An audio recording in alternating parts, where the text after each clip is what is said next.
We have been witnessing in this country a great pattern, a pattern of injustice so intolerable to all the conscience of humanity. We were just told of the verdict of the George Floyd case. Derek Chauvin was convicted on all charges, and then they say that this is proof that there is no systemic problem of racism in this country. Let me tell you that that is a load of nonsense. Because there are 1 million George Floyds out there whose spilt blood is on the earth crying out for justice, and they will not give us that justice that is so long overdue. Now we have the story of Michaela Bryant, young 16-year-old black girl on her way to college. She was on her way to fulfill her great aspirations which emanate from all of the souls of man. But her life was taken from her by 4 bullets, coming from a pistol, the trigger of which was pulled by a white police officer. But then we also have other stories.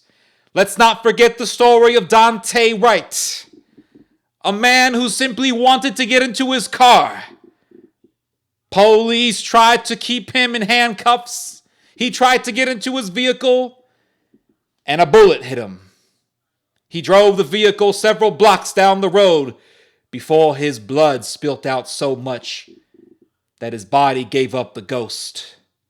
And that blood has left a trail, forming a path that we must all follow towards the great objective of justice.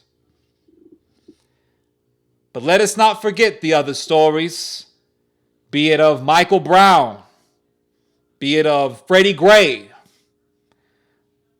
be it of Jacob Blake and Rashard Brooks. Let us not forget all of these great stories of martyrdom. And I make a proposal, witnessing all this great bloodshed of the innocent. I propose that we defund the police in black neighborhoods only. That's right, you heard the Reverend, everyone. We should defund the police. We should.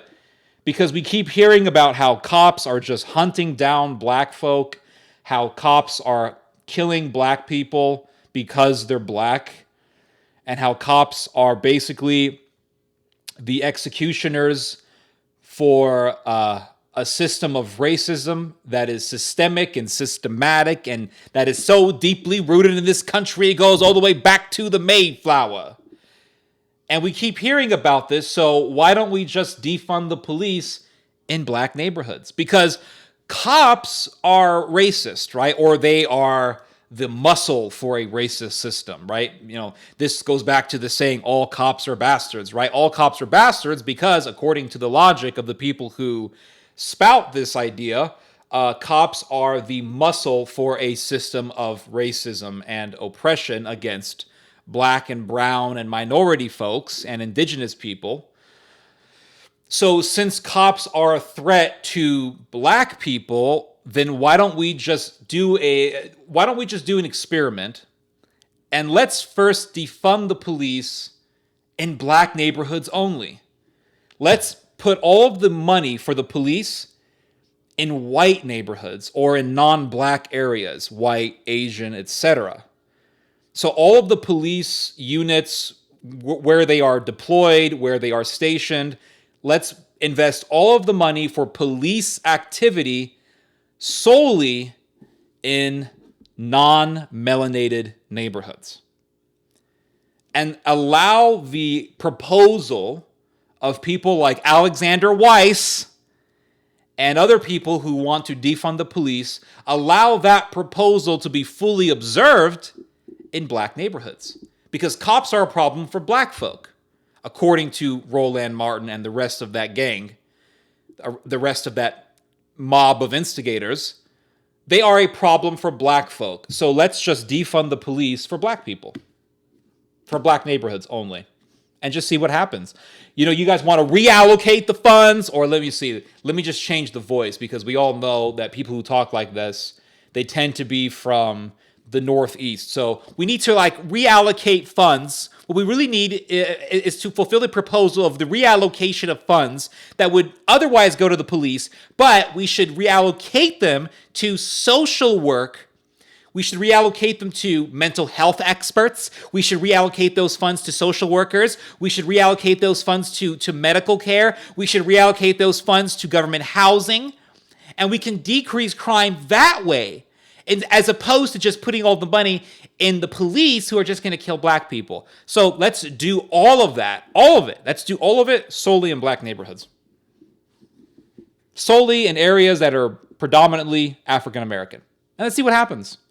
Let's see what happens. I think that Biden should push for defunding the police, and because the police are so bad, I really, really, really want to support and help Roland Martin's cause. So because the police are so bad for black people, I think Biden should strongly and exuberantly push for the proposal of defunding the police and reallocating funds to social workers and government housing for black neighborhoods.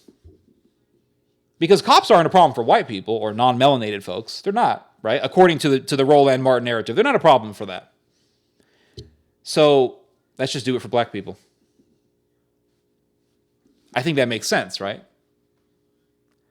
Oh, no. We don't want to do that. Why not? Because the narrative is cops are bad for black people. The reason why black neighborhoods have so much crime is because of over-policing. That's the liberal narrative. The reason why there's so much crime is because of over-policing and systemic racism, the war on drugs, blah, blah, blah, blah, blah. Okay, perfect, great. Let's do that entire program and impose it in black neighborhoods. But they don't want to do that. They want to defund the police for the whole damn country, because they want to weaken the police force so badly that they would only increase crime. And once you increase crime, you are going to increase racial tensions. You are going to segregate the society even more than it already is. And you are only going to make more racism. That's all you're going to do. And all of the wealthy people, they're just going to move more and more into the suburbs, away from the cities, because cities are where pretty much all of the crime takes place. Most of the crime takes place in cities in the United States. And, I understand that I'm being sarcastic and I'm being humorous in saying this, but I'm actually trying to convey a point, and that is that if things are so bad with the cops, why don't you just do it for black people? And if you did do that, the blacks would suffer tremendously. They would. And I don't want to see that happen. But apparently the Roland Martins of the world, they want to see that happen. Looking at human society in general,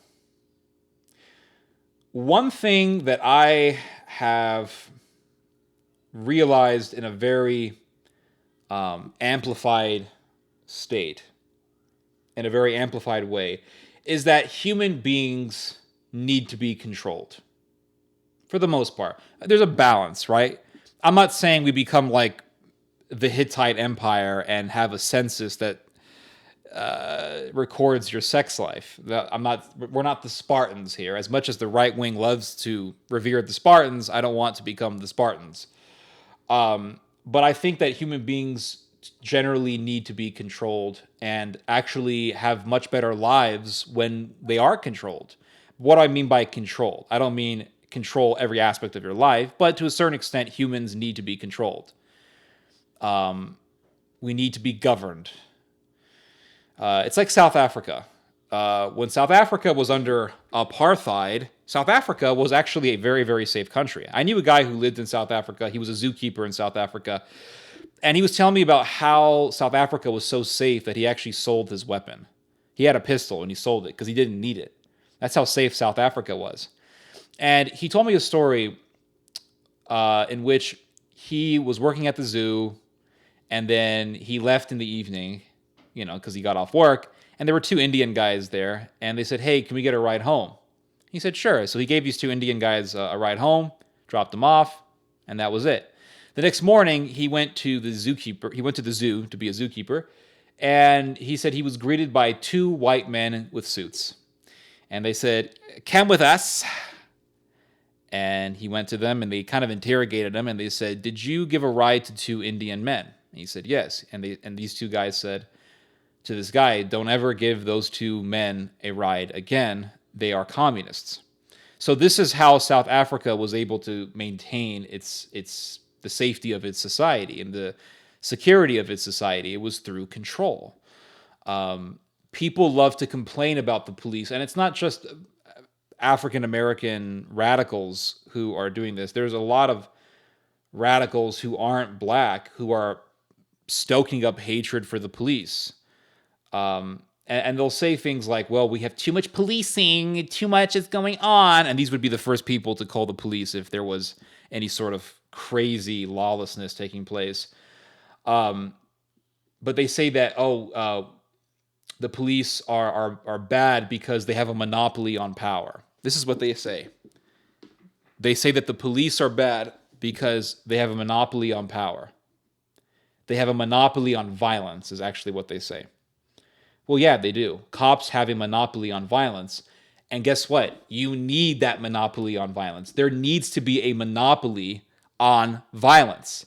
Because violence, regardless of what some hipster-dipsters may say, violence is a necessary part of human society. And violence is something that is going to happen no matter what anyone says or does. Violence is something that's going to happen. The question is, do you want that monopoly on violence to be directed by evil people or people who are decent or good enough? Because no one's going to be righteous or a saint who's going to be running a government unless you're living in the 4th century. So you want that monopoly on violence, because if you don't, someone else is going to take it and they may not be what you're looking for. There needs to be that monopoly on violence. And once and the people who say, "Well, cops are bad because they have a monopoly on violence." Well, okay, do you want to get rid of the monopoly on violence and then replace it with a diversity of different people controlling violence? Then you would have warlords. That's what you would literally have. Warlords. Then they'll say things like, anarchists will say things like this. "Well, you're afraid that if we get rid of the police or the government, then we would have chaos and violence everywhere.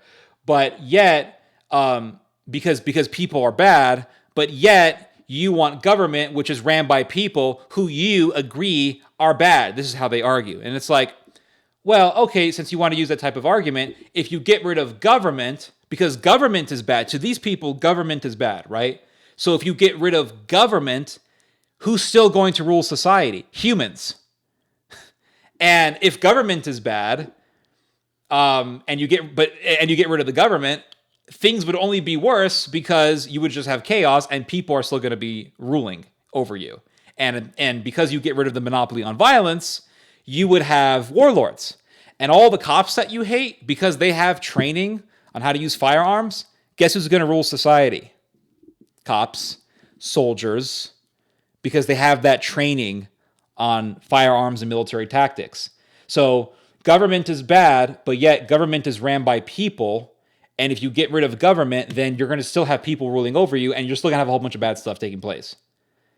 So this is why I'm a huge promoter of the idea of good enough. What is good enough? Bashar al-Assad is not perfect, but he's good enough. The U.S. government that we have right now is not perfect, but it's good enough. Putin, not perfect, but he's good enough. He sure is a hell of a lot better than that Alexei Navalny guy who's basically a fascist. Yet the liberal media is promoting him all the time. And then they talk about, the police are racist and all this stuff, and we have this rise in racism taking place. yeah, you do have the alt-right and you have the Proud Boys, and they are definitely a problem. God knows I have been writing many, many times, been writing for years against this sort of stuff. So you can't say that I don't know about this. But at the same time, we've had a huge problem with violence against Asians in the United States. And today I saw a story of an elderly Asian person who was stomped on the head several times by an African American man. And this has happened so many times in this country. Most of the attacks on Asians taking place in the United States have been done by young black men. Has there been any sort of talk about racism against Asians? Has there been any sort of talk about, well, maybe there's a problem with racism amongst the African American community against Asians? No one even wants to talk about that. They want to talk about racist cops. So if they really cared about racism, they'd be talking about this other issue as well, but they're not. Why not? Because it's not about fighting racism.